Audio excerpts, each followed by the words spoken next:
Hello guys, it's Maya. Welcome back. I think in summary, this video is by far my favorite. It's a mixture of so many things that I love and enjoy, which is buying books, reading books, vlogging, and as of recent, Sara Carrolli. If you don't know who the wondrous Sara Carrolli is, she is a booktuber on YouTube. She makes book-related content, and she's definitely my top YouTuber that I've watched ever since discovering her. I actually stumbled upon Sara like in early June. I was scrolling on my YouTube browse page. For some reason, I think my thumb had a spasm and clicked a random video, and it turned out to be one of Sara's. Long story short, I never clicked out of it. By the time you're watching this, her video has probably been out for a while now. I don't know if you have watched the video, but if you haven't watched the video, Sara recommended a whole bunch of books for the summer. Some are related, some are themed, ranging from 3 different genres. If I had all the time and the money in the world, I would read every single book from that video. But since I'm unemployed and a college student, I decided to go the reasonable route and pick one book from each genre. So the 3 genres mentioned in her video was mystery, fiction, and romance. As much as I want to read a romance, I think I'm gonna stray away from that only because I just finished like 2 romances. I think it's either the fiction book or the mystery book, and I think as of right now, the mystery book is what is intriguing me the most. So mystery it is. Let's go unbox it.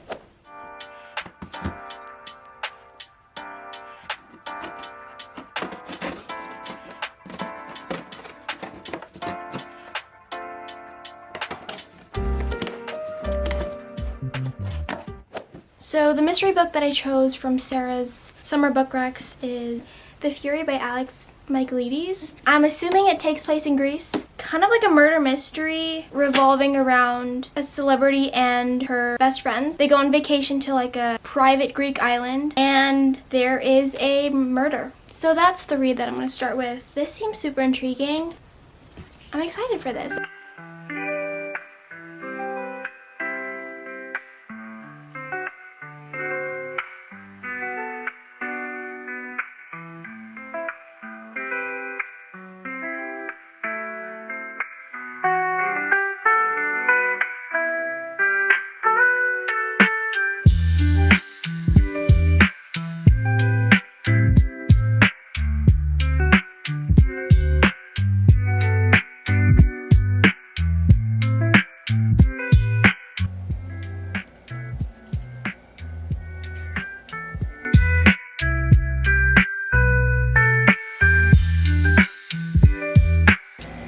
Whoa, that prologue was crazy.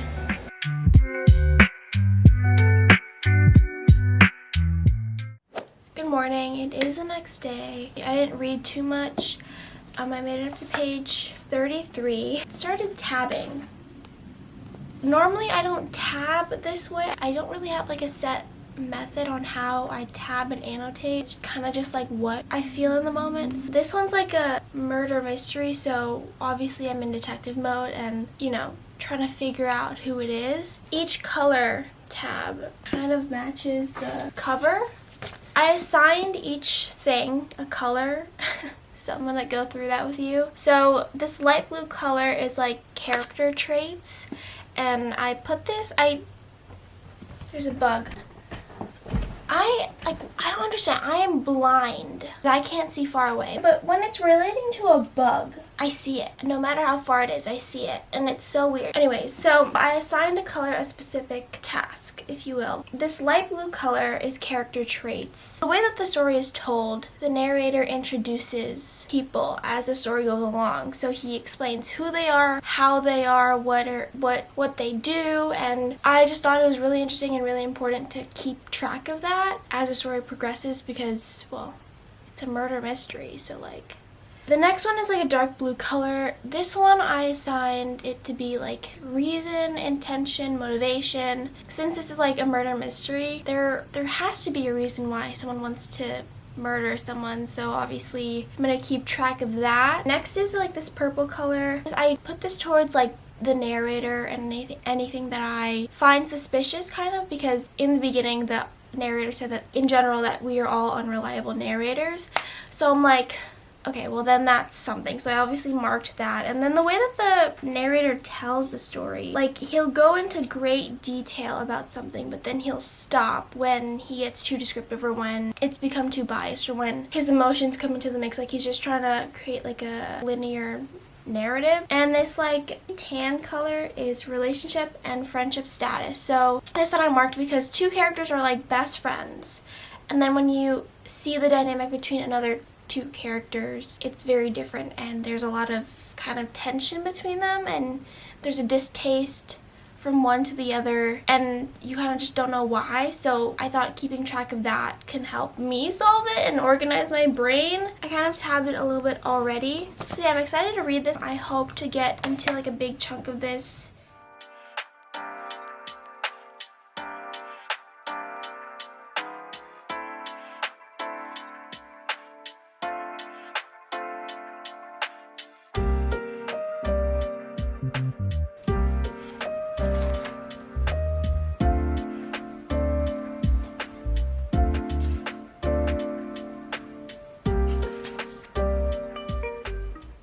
So I haven't even made it that far. I read like 20 pages. I feel like I have my bets on who the killer might be. I feel like I have an idea of where this is going. Probably don't even know what I'm talking about because I'm trying to be as vague as possible so I don't like spoil anything or give anything away. But like, I don't know. There's a lot of tension between the characters. I also wanted to note that I'm a huge fan of the short chapters. The chapters are like more or less three to 4 pages. It keeps the story very fluid. I remember I read Better Than the Movies and I think it was like chapter 6 in it and it was like 60 pages long. But it was a good thing that the content in that chapter was interesting, so it kept everything going. But like, it was kind of jarring to see that where chapter 6 started and where chapter 7 started, it was a huge chunk, so that was kind of intimidating, but it ended up being worth it.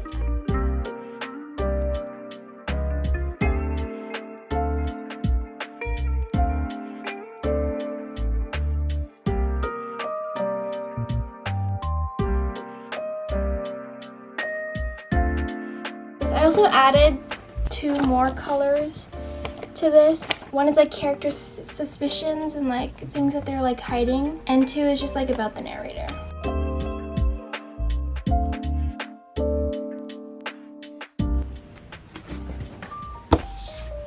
It's just interesting that he thinks that.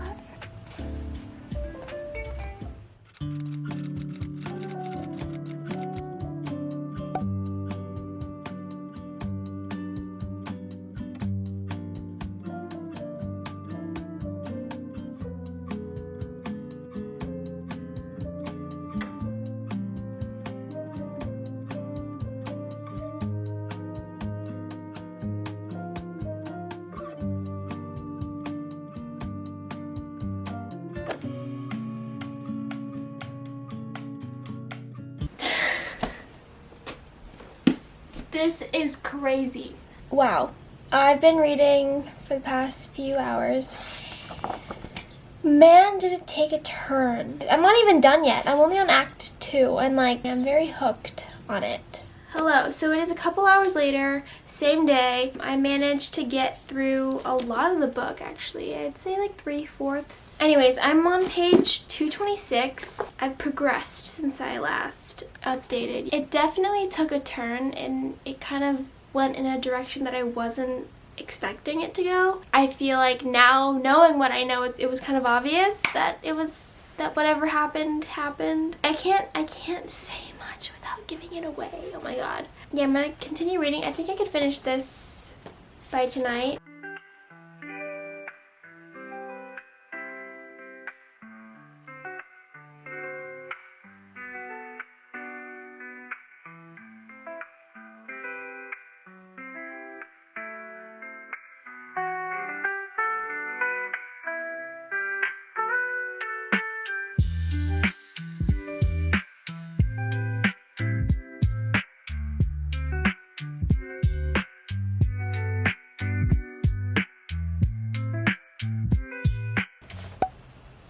You are so excited about that book. It's good. You just go straight to your room.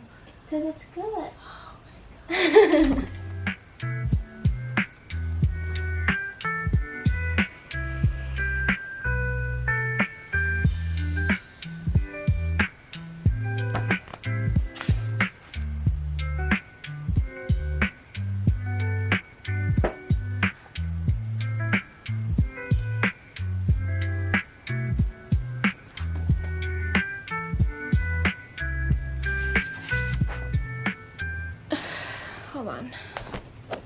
Hello guys, so last night I finished The Fury and boy was that just an experience of so many emotions at once. So much happened that I needed to sit down and think about the ending of that book. So I slept on it and I let my thoughts and feelings marinate before filming. So here we are. The first thing I want to talk about this book is the writing style. I read both The Silent Patient and The Fury, and immediately right off the bat, both were really, really engaging. Another thing that I liked about the author's writing style is that the narrator breaks the fourth wall. I haven't read many books like that, so it was kind of strange, and it felt like the narrator was in my head. Like there were times where I was reading the book and I'd think about something in my head, and the next thing you know, the sentence after that is talking about exactly what I was thinking. Another thing about the author's writing is that sometimes the author would go like really in depth about something. The narrator would like snap you out of it.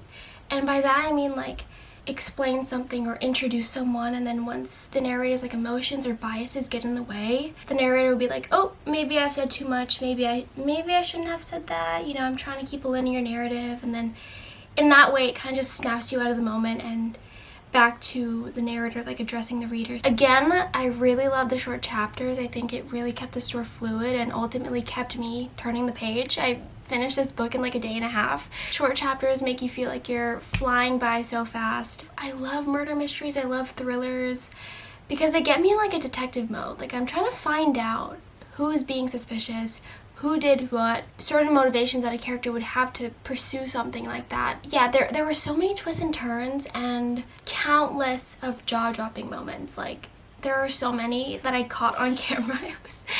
It was so crazy. This book was putting me through it. This book also has an unreliable narrator, so I think that's what makes it more thrilling, I guess, because you don't know who to trust, or you don't know if you can trust anyone or anything that the narrator is saying or anything that anyone is saying, because the narrator could be lying to you. The narrator could bend someone's words or twist someone's words to fit their story. So with this book specifically, it had me feeling so many emotions like confusion, disbelief, frustration, curiosity. It was just a mixture of all of it, and I think that's what makes a good book. As for the rating, I think I am stuck between a 3.5 and a 4. I have those two ratings for different reasons, and I don't know how to find a middle, but I think I'm gonna give a 3.5 to like the plot and everything, but a 4 to the writing style. I guess the middle ground would be a 3.75, but that's too specific, I think. I'm just gonna settle it at a 3.5. With that being said, I think we should move on to our next book.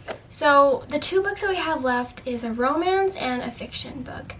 And given that I'm severely indecisive, I'm gonna ask a little help from Ella. Shout out to Ella. Thank you for helping me pick out this book because God knows I couldn't do it. I think what I want to do is I'm going to give an option, even or odd. I think for odd number, I'm going to do a romance, and then for even, I'm going to do fiction. I'm just going to tell her to pick a number between 1 through 50, and if it's even or odd, that'll determine what book we read next. So Ella picked the number 37, which is an odd number, and for odd, we have romance. Deep down, I wanted a romance. So thank God we're on the same wavelength. They say great minds think alike, so you have that. So thank God she picked the romance because I wanted the romance so bad. So our romance book is Nora Goes Off Script by Annabel Monaghan. Am I saying that right? So this book is about Nora. She is a recently divorced mother of 2, and she also happens to be a screenwriter, and that's also what kind of drew me to the book because it talks about movies and filmmaking, and like, you know, you have me when a book talks about that. So that's why I chose this book, and it was a really interesting concept. A Hollywood actor and a small town mom, and a romance brews between the both of them. Before we continue, I will admit that I actually started reading this book. I saw it on TikTok somewhere and I was like, oh, let me read it. So I got it on my iPad and I started reading it, but luckily I didn't get too far into it. And luckily, Sarah's video mentioned this book, so I was like, hey, why don't I just read it there? So what I'm going to do tomorrow is I'm going to transfer all of the annotations that I have made and the highlights that I made on the iPad to the physical copy, and there we go. That's what we have it. So can't wait to start reading this book. This book seems so fun. Here we go. I'm excited.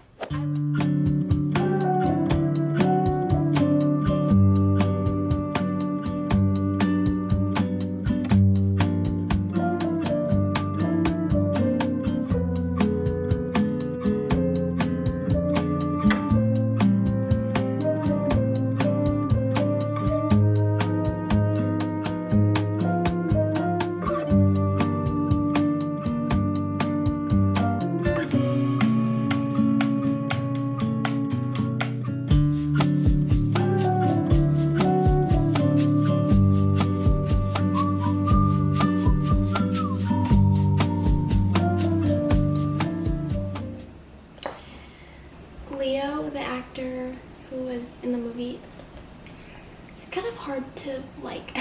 He's just giving me the ick. Hopefully that changes, because disregard anything that I said about Leo, because he's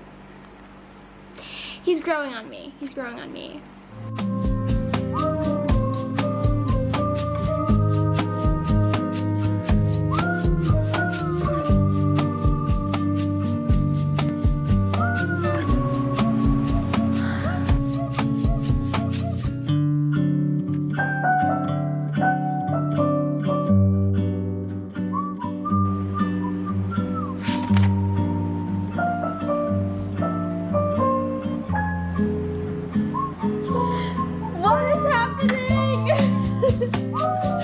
I'm enjoying this.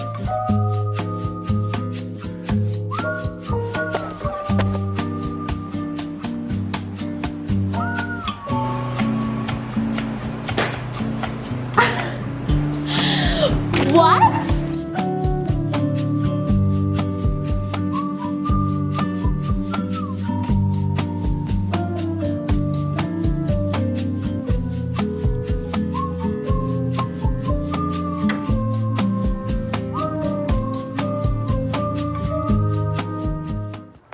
Well, hello guys. Hopefully the camera is recording. Hopefully it's a good angle. I don't know if you've noticed, but I am in a different location. I'm not in my regular room at home. I'm actually in my dorm room. Don't worry, there's a vlog on it coming soon. I just wanted to clarify that the next few videos might be a little wonky, like location-wise, because I did pre-film a lot of this stuff before moving to college. Now that I'm like moved in, and I'm running into the fact that I need to refilm stuff, or I need to film stuff. So anyways, that's just what's going on. I'm currently editing this video right now, and I realized that I'd never made a little wrap-up on my thoughts, feelings, emotions, rating in this vlog, although I did do it in my June wrap-up video, so if you want to go check that out, totally do that. But I just want to talk about some things really quick, just to do a little wrap-up here before we move on to our final book.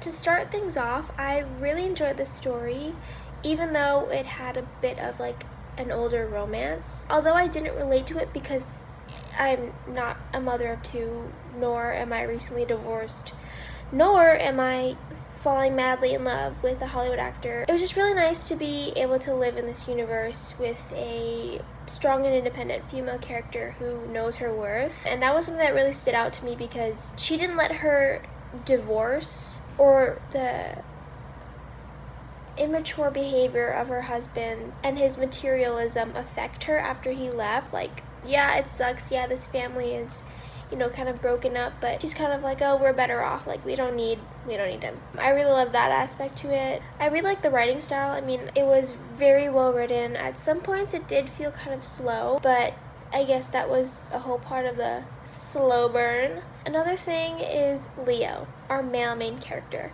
Now, at first, I found that he was very difficult to like because he kind of overstepped boundaries. Context. Nora writes this screenplay about her divorce. She changes the names, but essentially it's the same story. She sent it into her agent and it got picked up, and it's now being made into a movie. So the story starts is when, you know, the camera crew, a director, actors are all pulling in to her driveway, ready to start filming for the next 3 days. As they're shooting, Leo kind of finds himself a little too comfortable in the house, even before he has asked her if he could stay. That was kind of like an ick to me. He definitely gave me the ick so many times. The point of the matter is that he grew on me, and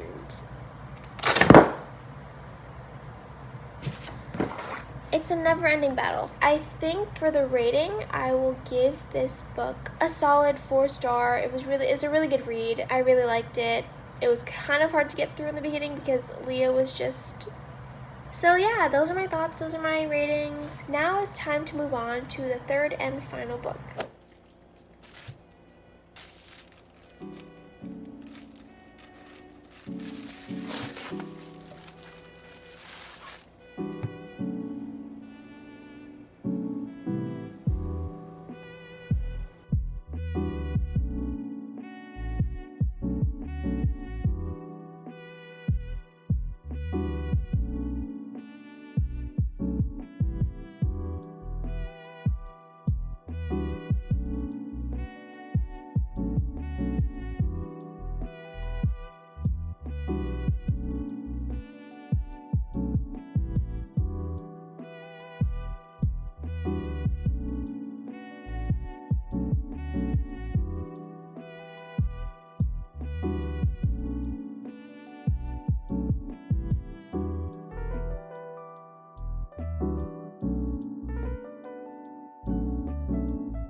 fully aware that this book is about a ghost, or involves a ghost being in the Hotel Nantucket, I'm all for it, but only during the daytime. It is like 12:30 and I want to sleep peacefully. So we're gonna give her a break. We're gonna put that down, wait until the daytime. That sounds ridiculous.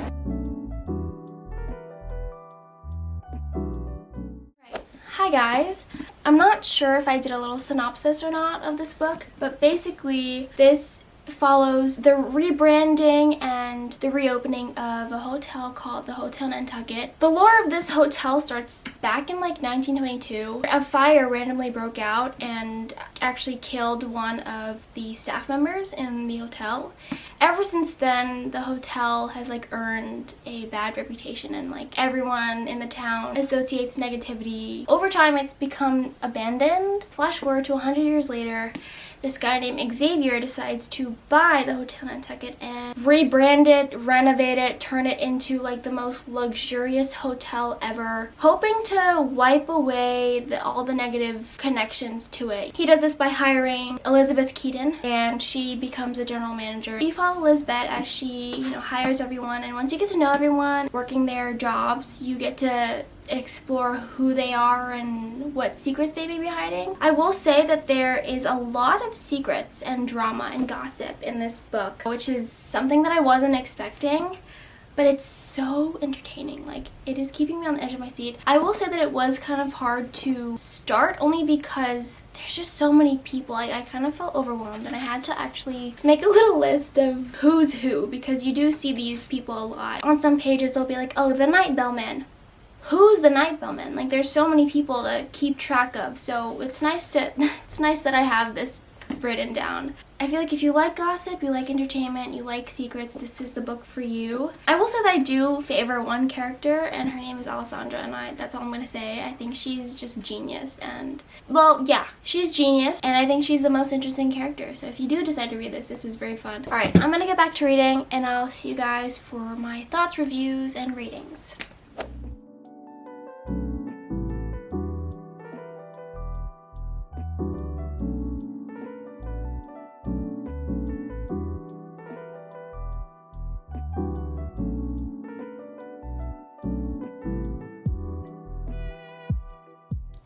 So I finished the Hotel Nantucket, and genuinely I didn't expect to like the book as much as I did. This book is character driven and there isn't really a definitive plot nor predictable plot. It was just kind of like an everyday snippet of all of the characters' lives. Speaking of the characters, this book is written in third person, so you do follow almost every person that's mentioned, and I really like that. I haven't read many books that are written in third person, so this was just something new, something I really enjoyed.